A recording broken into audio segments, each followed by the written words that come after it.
Hello hello, j'espère que vous allez bien. Alors aujourd'hui, on fait une vidéo assez marrante. Je suis arrivée au Ritz pour l'événement Femme Actuelle, donc le prix de la beauté. Et on va remettre le prix tout à l'heure. Il faut s'entraîner encore un peu. Et regardez-moi cet endroit, c'est trop beau. Et il y a Anne-Claire là. Yay. C'est grâce à Anne-Claire que je suis là. Et vous aussi. Coucou, et bien j'ai pas vraiment déménagé encore une fois, mais en fait je suis dans les studios Femme Actuelle aujourd'hui et je vais me maquiller ici, comme ça vous voyez un peu le derrière de ce qui s'est passé du maquillage et on va se préparer tous ensemble aujourd'hui. On commence évidemment avec le primer, ça fait tenir le maquillage et surtout ça prépare la peau à recevoir le maquillage. J'en mets surtout aussi sur les zones du visage qui ont tendance à briller, donc vous voyez bien la zone T. Et comme je vais maquiller mes yeux aujourd'hui, je vais mettre aussi un primer pour mes paupières. J'ai les paupières qui ont tendance à graisser et avec un primer, ça aide en fait à faire tenir les fards aussi. Alors c'est parti pour le teint et aujourd'hui je voulais un teint très naturel. Déjà le maquillage de manière générale va être très naturel. Je ne vais pas trop charger, je voulais quelque chose de light mais quand même un peu glam. Et je commence pour mon teint avec le fond de teint stick de chez Anastasia Beverly Hills pour camoufler quelques taches en fait. Et vous voyez quand vous l'appliquez au doigt c'est beaucoup plus facile, c'est beaucoup plus naturel et le produit se fond avec le teint. Voilà, une fois que j'ai fini de camoufler quelques taches, on passe au vrai fond de teint et j'utilise mon fond de teint préféré, c'est celui. Prenez, quand vous voulez faire un maquillage naturel, maquillage simple, prenez quand même un maquillage ou un fond de teint plutôt que vous aimez, qui correspond en fait à votre type de peau. Donc moi j'ai la peau normale, à tendance grasse, donc mixte. Et j'aime utiliser ce fond de teint parce que déjà il matifie bien mon visage, mais sans pour autant avoir un effet plâtré, donc ça fait effet seconde peau. Et c'est ce que j'aime en fait par rapport à ce fond de teint. Par contre, si vous avez la peau très grasse, c'est peut-être pas le meilleur fond de teint. Ou si vous avez la peau sèche, ça va être trop sec pour vous. Donc vraiment essayez de trouver un fond de teint qui corresponde à votre type de peau. Ça vous aidera à avoir cet effet naturel. Et pour l'appliquer, vous pouvez l'appliquer avec plein de trucs au final quand j'y pense. J'aime bien appliquer mon fond de teint avec une éponge, donc type Beauty Blender. Mais je pense que mon préféré, parfois à la main aussi, mais mon préféré va vraiment être ce pinceau-ci. C'est le pinceau Buffing Brush de chez Real Techniques. Et je l'ai vraiment depuis des années et je trouve qu'il diffuse bien le fond de teint sur le visage. Chacun a ses préférences pour appliquer son fond de teint, mais personnellement, ça va être le Buffing Brush. En plus, il a des poils synthétiques, donc il vous tiendra encore plus longtemps. En commentaire, dites-moi peut-être quel est votre fond de teint préféré, lequel vous utilisez actuellement, quel est le rendu ou le type de peau que vous avez, etc. Ça m'intéresse pas mal de connaître les fonds de teint que vous utilisez, parce que le mien est en train de se vider en ce moment, du coup... J'aimerais bien tester un autre et ça pourrait être intéressant de savoir lequel vous utilisez vous pour avoir une idée aussi, peut-être que celui que vous utilisez va être mon prochain fond de teint. Ok, maintenant le teint il est fait, ça me fait vraiment une bonne base, je le répète assez souvent, mais le visage ou la base visage c'est un peu comme la toile du peintre avant qu'il commence à peindre ou à faire son œuvre. Et voilà, du coup ça c'est fait et du coup je peux vraiment me concentrer sur le maquillage et ce que je veux créer. Et étape indispensable et une de mes étapes préférées, vous le savez maintenant je pense, c'est vraiment les sourcils. Je vais les redessiner en premier lieu, ça me donne vraiment, ça me redonne de la structure au visage on dirait, parce que là, vous pouvez vous le dire, c'est pas beau. Et je dessine vraiment le contour de mes sourcils parce qu'ils ont déjà été bien dessinés ou épilés pour avoir la forme. Et sinon, pour plus d'infos sur les sourcils, comment je les fais, comment connaître la forme qu'il vous faut, etc., j'ai une vidéo dessus, donc je vous le mettrai en lien, soit de ce côté ici. C'est un des deux côtés. Ok, fin de l'obsession sourcils. On continue avec les yeux où je vais faire quelque chose de ultra simple et ça va vous montrer un peu un maquillage des yeux sophistiqué sans pour autant charger, avoir plein d'outils. C'est tellement simple que c'est trop simple même. Je prends juste une palette de fards. Personnellement, je prends des fards à ton chaud. Ça, c'est une palette MAC, c'est la Burgundy x 9 et je prends toujours pour les paupières mobiles une couleur irisée un peu claire pour apporter de la lumière et je vais utiliser que mes doigts, vraiment que mes doigts. Je trouve que de plus en plus j'aime me maquiller uniquement avec les doigts, pour les yeux du moins.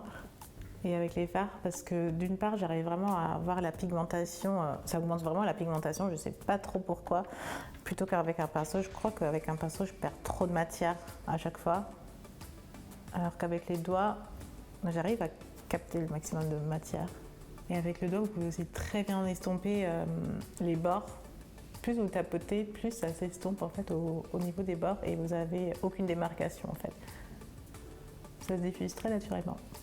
Et pour le coin externe, je vais prendre ces deux fards-ci. Donc une fois le violet, je crois même que c'est le Sketch de chez MAC, c'est un fard super connu, avec le marron ici. Donc ça va bien créer quelque chose de plus foncé à l'extérieur. Donc vous partez du plus clair vers le plus foncé. Et je l'applique vraiment un peu partout avec le doigt, je glisse, je fais vraiment un effet fumé grâce au doigt.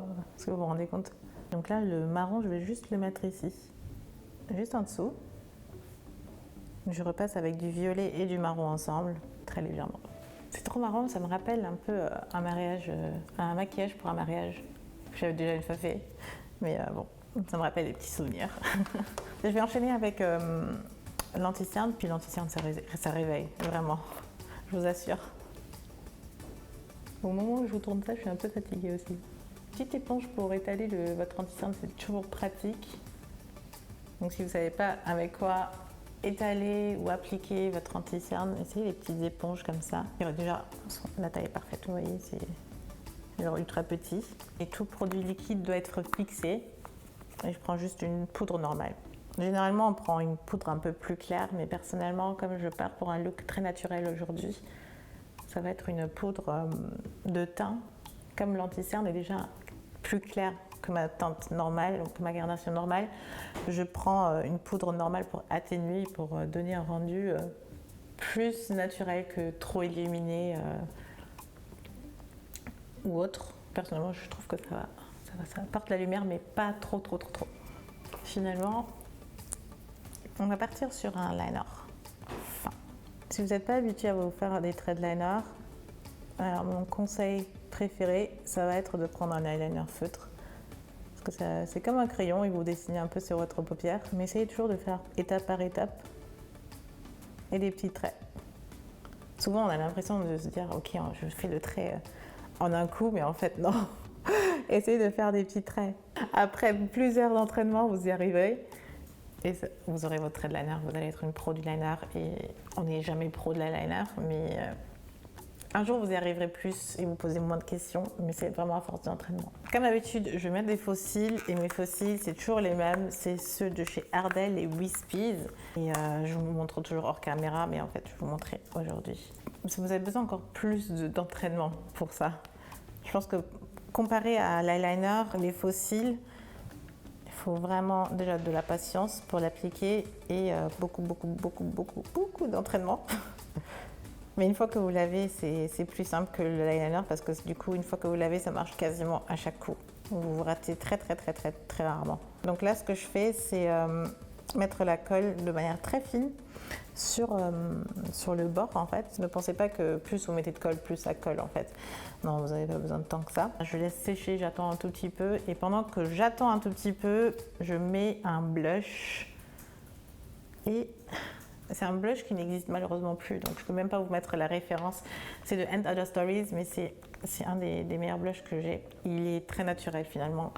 Et en fait, je me dis, je rougis pas. Un blush, c'est quand on rougit. Et comme je rougis pas, j'ai beaucoup eu du mal avec les blushs parce que je me suis dit, mais c'est pas naturel, c'est pas vrai. Mais celui-ci, il apporte une petite couleur en fait, juste un tout petit peu. Et vous voyez, il se voit à peine. C'est vraiment une toute petite couche de couleur, une touche de couleur. Et entre-temps, mon petit faux cil a eu le temps de sécher. Alors là, concentration totale. Je vais le mettre en fait au milieu du ras de cils en fait. Je vais l'appliquer juste ici.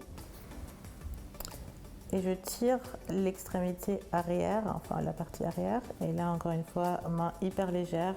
Mais comme je vous disais, un peu d'entraînement. Et une fois que vous savez le faire, ça tient du premier coup en fait, comme ça. J'ai du mal à l'expliquer, c'est pas évident, surtout quand on l'a fait plusieurs fois et que ça devient normal. Mais la méthode, c'est vraiment ça. Vous mettez de la colle, vous laissez attendre un peu, vous l'appliquez au ras de cils, mais pas sur les cils même, c'est vraiment entre la peau et le cil. Il y a un petit espace vraiment fait pour les faux cils, on dirait. Et vous l'appliquez à ce moment-là et ça va coller en fait, comme vous avez un peu attendu.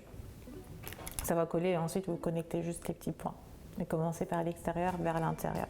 Parce que l'extérieur, c'est la partie qui ne se voit pas trop au final quand ça se détache. Par contre, quand votre faux cil se détache de l'intérieur, c'est déjà désagréable quand vous clignez les yeux et surtout ça se voit quoi. J'ai apporté encore plus de lumière avec mon highlighter qui est juste génial de chez Becca en collaboration avec Sananas et je l'applique très légèrement avec un gros pinceau poudre en fait. J'avais essayé l'autre jour et je trouve que ça marche super bien. Ça diffuse l'highlighter et vous n'avez pas juste un petit trait en fait, vous avez vraiment je sais pas comment expliquer, mais c'est plus diffusé, c'est plus naturel et on part pour un maquillage naturel aujourd'hui. Donc n'hésitez pas à essayer avec un pinceau un peu plus gros une fois. Et là vous avez l'highlighter au-dessus du blush. J'avais essayé parce que je n'avais pas mon pinceau highlighter avec moi. Et comme j'avais pas le choix, j'ai essayé avec un gros pinceau et finalement le résultat était bon. Et comme j'ai un mini nez c'est un petit nez de bébé, je le mets ici aussi. Comme ça fait un peu remonter. Et ça le met un peu en avant. On a quasiment fini. Et vous savez, il reste plus que ma partie préférée. Je la laisse toujours pour la fin, c'est les lèvres. Et c'est une cérémonie. On va faire quelque chose de glam quand même. Et même si tout le maquillage est naturel, tout est très sobre, je vais quand même intensifier les lèvres avec un bon rouge à lèvres rouge. Et le porte-baiser de chez Etam. Je vous en ai parlé plein de fois. Je vous l'ai recommandé plein de fois. C'est un rouge à lèvres liquide, rouge évidemment, et mat. Et qui tient toute la journée, qui tient super bien. Nickel, j'adore, je suis trop fan. Bam, j'utilise un mascara qui était dans ma box. C'est un de chez Rimmel en fait, c'est le Wonderfully Real.